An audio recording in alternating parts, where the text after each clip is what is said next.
अप्रैल 2016 में यूपीआई शुरू हुआ। पिछले कुछ सालों में भारत में यूपीआई का यूसेज काफी बढ़ गया है। दुकानदार और सर्विस प्रोवाइडर यूपीआई के थ्रू पेमेंट लेना उन्होंने शुरू किया। यहाँ तक कि जो छोटे दुकानदार हैं, स्ट्रीट वेंडर्स जैसे गोलगप्पे वाले, सब्जी वाले, उन्होंने भी अपनी दुकानों पर यूपीआई का क्यूआर कोड लगा रखा है और यूपीआई की थ्रू वो पेमेंट लेना उन्होंने भी शुरू किया। इससे दुकानदार और कंज्यूमर दोनों का ही काम आसान हुआ। पर जुलाई 2025 में बेंगलुरु के बहुत सारे छोटे जो दुकानदार थे, उन्होंने यूपीआई से पेमेंट लेना बंद कर दिया। ये एक डिजिटल भारत के सपने को एक बड़ा झटका था। उसके पीछे की जो कारण था, जो वजह थी, वो ये थी कि जुलाई 2025 में जीएसटी डिपार्टमेंट ने 14,000 से ज़्यादा जो कर्नाटका में जो छोटे व्यापारी, स्ट्रीट वेंडर्स, उन पर जीएसटी नोटिसेस इशू किए गए।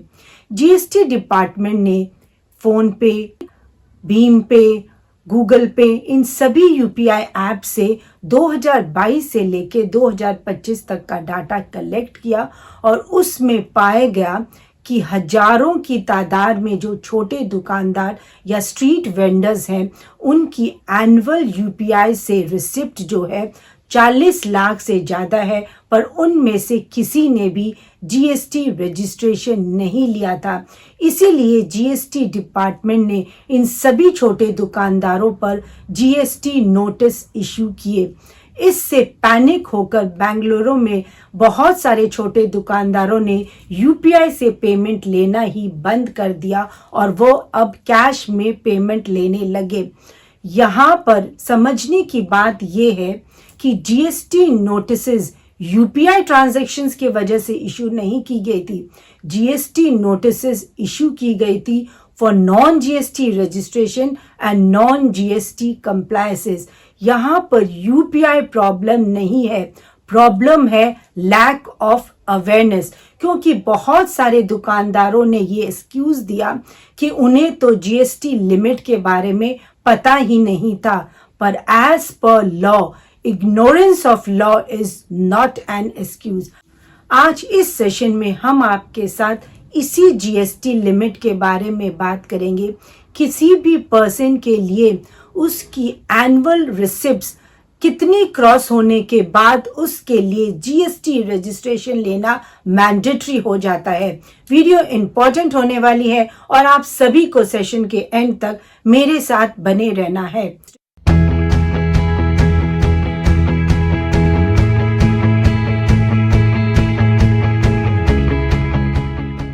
हाय friends, I am CA Anita Agarwal.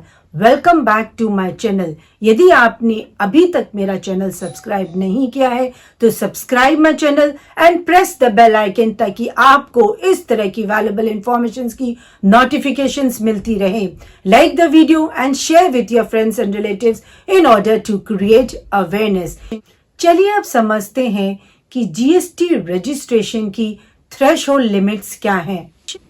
Section 22 of CGST act 2017 के हिसाब से किसी भी पर्सन को जीएसटी रजिस्ट्रेशन लेना मैंडेटरी हो जाता है अगर उसकी aggregate turnover exceeds the threshold limit. Section 2 subsection 6 of CGST act के हिसाब से एनुअल एग्रीगेट टर्नओवर में इंक्लूड होती है taxable supplies excluding the GST, exempted supplies, exports and interstate supplies। यहाँ पर आपकी सभी मोड ऑफ पेमेंट्स इंक्लूड होंगी, चाहे आपने वो रिसिप्ट्स कैश में की है, यूपीआई में की है, बैंक के थ्रू की है या कार्ड के थ्रू की है, उन सभी को आपके एग्रीगेट एनुअल टर्नओवर में इंक्लूड किया जाएगा। अगर आप सप्लायर ऑफ गुड्स हैं, उस केस में आपकी जीएसटी रजिस्ट्रेशन की थ्रेशहोल्ड लिमिट है 40 लाख रुपए इन नॉर्मल कैटेगरी स्टेट और 20 lakh in the special category state. In case of service providers GST registration turnover threshold limit is 20 lakh rupee in case of normal state and 10 lakh in case of the special category state. Special category state में आते हैं Arunachal Pradesh, Manipur, Meghalaya, Mizoram, Nagaland, Puducherry, Sikkim, Tripura and Uttarakhand. कुछ case ऐसे हैं जहां persons को GST registration लेना mandatory हो जाता है रिगार्डलेस ऑफ द टर्नओवर। अगर आप किसी भी तरह की इंटरस्टेट सप्लाईज कर रहे हैं, मान लो आप दिल्ली से अपना गुड्स राजस्थान भेज रहे हैं, उस केस में विदाउट एनी थ्रेशोल्ड लिमिट आपके लिए जीएसटी रजिस्ट्रेशन लेना मैंडेटरी है। यदि आप एक ई कॉमर्स ऑपरेटर हैं और आप अपने गुड्स या services through e commerce platform like Amazon या फ्लिपकार्ट के थ्रू सेल कर रहे हैं, उस केस में भी आपके लिए जीएसटी रजिस्ट्रेशन लेना मैंडेटरी है। यदि आप पर reverse charge mechanism RCM applicable है, उस केस में भी आपके लिए जीएसटी रजिस्ट्रेशन लेना मैंडेटरी है। यदि आप एक कैजुअल टैक्सेबल पर्सन हैं, मान लो आपने अपना रजिस्ट्रेशन गुजरात में ले रखा है जीएसटी रजिस्ट्रेशन, और अगर आप दिल्ली में ट्रेड फेयर में अपने गुड्स बेचना चाहते हैं, उस केस में आपको अपना temporary GST registration as a casual taxable person Delhi में लेना होगा। नॉन रेसिडेंट टैक्सेबल पर्सन, यदि आप एक नॉन रेसिडेंट टैक्सेबल पर्सन हैं और आप किसी भी तरह की टैक्सेबल सप्लाई इंडिया में कर रहे हैं, उस केस में भी आपके लिए जीएसटी रजिस्ट्रेशन लेना मैंडेटरी है। यदि आप एक एजेंट हैं और आप टैक्सेबल सप्लाईज ऑफ गुड और सर्विसेज किसी भी रजिस्टर्ड टैक्सेबल पर्सन के बिहाफ पे कर रहे हैं, तब भी आपके लिए जीएसटी रजिस्ट्रेशन लेना मैंडेटरी है। यदि कोई भी पर्सन या एंटिटी अगर वो टीडीएस या टीसीएस डिडक्ट या कलेक्ट कर रहा है, तो उसके लिए भी जीएसटी रजिस्ट्रेशन लेना मैंडेटरी है। अगर आप supplier of online information and database access और रिट्राइवल सर्विसेज इंडिया से बाहर किसी भी अनरजिस्टर्ड पर्सन को इंडिया में कर रहे हैं, उस केस में भी आपके लिए जीएसटी रजिस्ट्रेशन लेना मैंडेटरी है। Who is exempted from GST registration? कोई भी पर्सन अगर वो एक्सक्लूसिवली डील कर रहा है गुड्स या सर्विसेज में which are wholly exempted from tax on non-taxable, example alcohol for human consumption and petroleum, इस तरह के पर्सन्स को जीएसटी रजिस्ट्रेशन से एग्जेम्प्ट किया गया है। फार्मर्स को भी जीएसटी रजिस्ट्रेशन से एग्जेम्प्ट किया गया है यदि वो अपने एग्रीकल्चरल प्रोड्यूस को directly from cultivation of land से मार्केट में सेल करते हैं, तो उनके लिए भी जीएसटी रजिस्ट्रेशन एग्जेम्प्टेड है।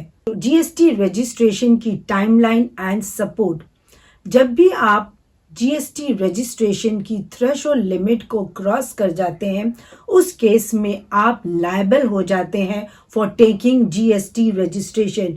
और एक बार आप जीएसटी रजिस्ट्रेशन के लिए लायबल हो गए हैं, तो आपको with in 30 days GST registration लेना आपके लिए मैंडेटरी हो जाता है।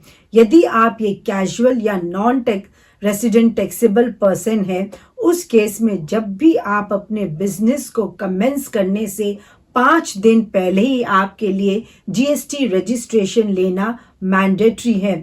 आपको किसी भी तरह की जीएसटी रजिस्ट्रेशन का सपोर्ट या कोई भी हेल्प चाहिए, तो उसके लिए आप जीएसटी पोर्टल विजिट कर सकते हैं या किसी भी सीए या टैक्स एक्सपर्ट की आप हेल्प ले सकते हैं।